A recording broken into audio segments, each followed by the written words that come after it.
Hey, I'm Wayde Kirvida from CustomFIRE, and behind me is a new heavy rescue built for Northfield area fire and rescue in Northfield, Minnesota. This truck was built on a Spartan Gladiator chassis with an extra long 4-door cab and a 24-inch raised roof. The rear of the cab is cut out to allow entrance into the front of the rescue body. In total, there's seating for 10 people on this truck, 8 with air packs. You'll notice some features on the front of this truck, including the laser cut grille with backlit unit number. We have Wayland warning lights across the front, as well as rotobeam flashers in the headlight housings. Down below you'll see we have raised chrome toe eyes above the bumper, and down below receiver point with additional toe eyes laser cut into the end caps.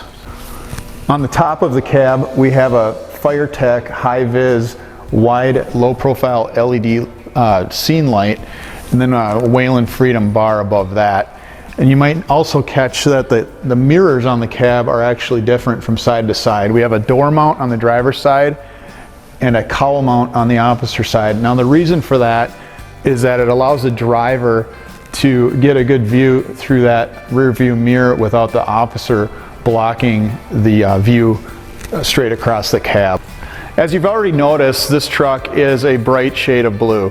Northfield has always had blue heavy rescue trucks going back to the 80s when we built one of their earlier trucks. That was on a Ford Louisville chassis and had a very unique walk-through body on it. You'll also notice that the lower level warning lights are Wayland M6 with a combination red and blue lights with a clear lens. The body on this heavy rescue is a partial walk-in. You can walk into the front of the body through the crew area of the Spartan Chassis, but primarily it's a non-walk-in style rescue body. And you can see here that we have a whole variety of tool boards, pull-out and tip-out trays. We have pull-out step platforms to allow access to the upper areas of the side compartments, and then pull-out trays and some traditional adjustable shelving. This is a 12-gauge 304 stainless steel heavy rescue body on this truck. In the front compartment we have a cord rail. There's actually a cord rail on either side of the truck. This does have a generator, of course, and then as you'll see there is a large light tower which rises up out of the body. The rear driver and officer side compartments are passed through ahead of the back center compartment. We use that available space for long storage of backboards and Stokes basket. On the rear of the truck, the customer chose to adopt a blue and black color scheme with the chevron. It's actually painted blue and then the stripes are reflective, and it provides a real interesting and effective contrast at night with headlights approaching. And rather than adopt a typical TAL 35, 36, 47, whatever traffic light, we elected to use Wayland Ion warning lights, and we are driving them with a traditional traffic advisor controller. Above those you'll see the rear view camera eye as well as a Wayland Pioneer scene light. And on the right side of the vehicle is our traditional swing out drop down stainless steel ladder. It's been widened for this application simply because we have the space for it. And then up above we have a notched out area to enter the walkway where the coffin compartments can be accessed. Now they are carrying their rescue tools in the rear center compartment, which is a pretty traditional format. However, what's new for them is the use of a Lazy Susan carriage. This tray comes out quite a ways. It's a heavy-duty ROM extruded tray. And we've also fashioned in some airbag pockets. These rotating rescue tool mounts have become quite popular recently.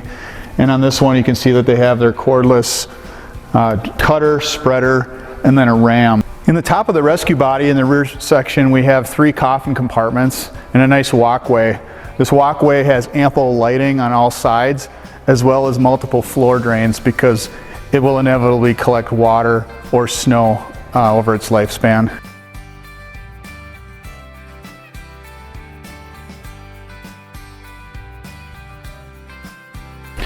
Now we have 3 large coffin compartments, as I said. These 2 pass through to one another for the storage of long tools. They also have floor drains. This one back here has a large poly tank which we had made for this application. It's have a sloped bottom and then a center tube that runs down through the body to dispense oil, dry, and absorbent. And then at the front of the body here, behind the squad cab portion, we have a large telescoping LED night scan light tower. The officer side of the body is similar to the driver's side, with the exception of the forward compartment. And then also back here we have the absorbent tube running down through the body to dispense on the ground. As with many trucks we build, we have the compartments in the wheel wells. In this case, they each carry 3 SCBA bottles. These are available with pull-out oil dry dispensers. They can be wide open for an air pack, or they can have different dividers for usually fire extinguishers. In this compartment, we have the corded controller for the night scan light tower. And as you can see, it telescopes up out of the body with air pressure. That is why it takes so long to go up. But once it's up there, it's the highest available in the industry and extremely bright, and just provides excellent lighting wherever it's aiming. You can just double tap the down button and it will automatically rotate, power down, and stow itself properly. Perhaps one of the more unique features of this apparatus body is that the forward officer side compartment, being that it shares a common wall with the command cab and crew area, we actually put a roll-up door on the back side of this compartment as well, so you can get inside-outside access to this compartment. And then you see we have a cord rail, and then multiple shelves, tip-out, pull-out trays, and then floor trays, of course, as well as the pull-out platforms that we showed you on the driver's side of the vehicle.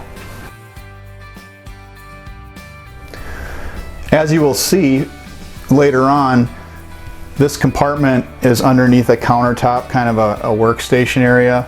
And then we also have a row of 4 seats facing the walkway from inside.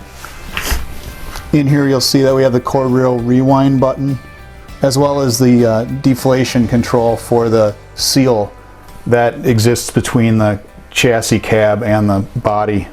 In the crew area of the chassis cab behind the engine tunnel, we have a nice workstation that we've installed, or built and installed here. And we have various outlets, line voltage, 12 volt power. We even have an air horn switch and a radio head control. We also have a couple flexible gooseneck style map lights. The top of the cabinet flips up, and then we have a couple large pull-out drawers, and then just some additional storage concealed with a mesh cover here.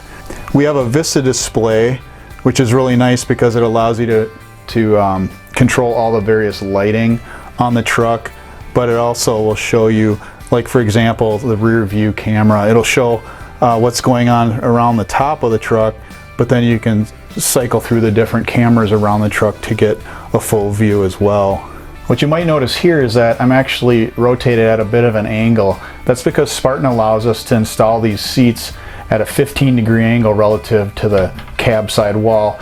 And that's just really nice when you have a forward-facing occupant and then rear-facing. This cab is so long that we'll never hit knees, but in shorter cabs this is really useful. It also keeps your foot out of the step well. And these are the fold and hold seats. They don't just whip up on their own as soon as you get out of them, which is a nice new feature from Bostrom. And then here we have the IMMI seat brackets.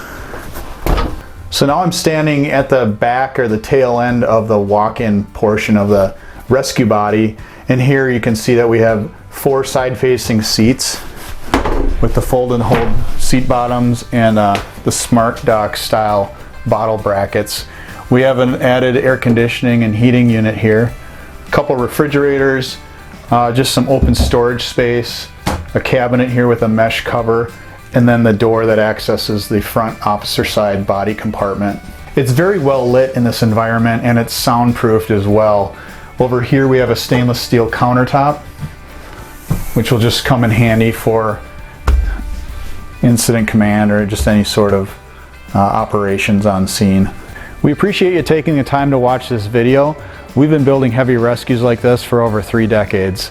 If you think we could be a good fit for your department, please give us a call, or you can check our website at www.customfire.com. Thanks for watching.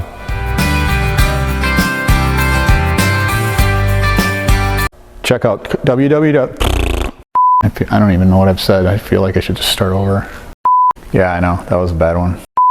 Blah, blah, blah. I gotta start over. Like this better or what? Oh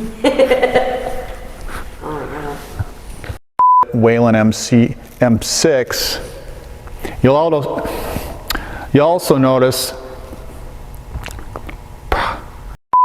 we're driving them through a traditional traffic advisory control. A traffic advisory control. You're gonna have to edit that out. Who should I talk to? Yourself like usual. So, if you're looking for a heavy rescue, or a light rescue, or a medium rescue, or just a heavy rescue that doesn't weigh that much, or a light one that's super heavy, give us a call. Thanks. Should I do another one? Yeah, that'd be a good spoof one. it would be. We have a couple map lights here. Ooh, those are hot.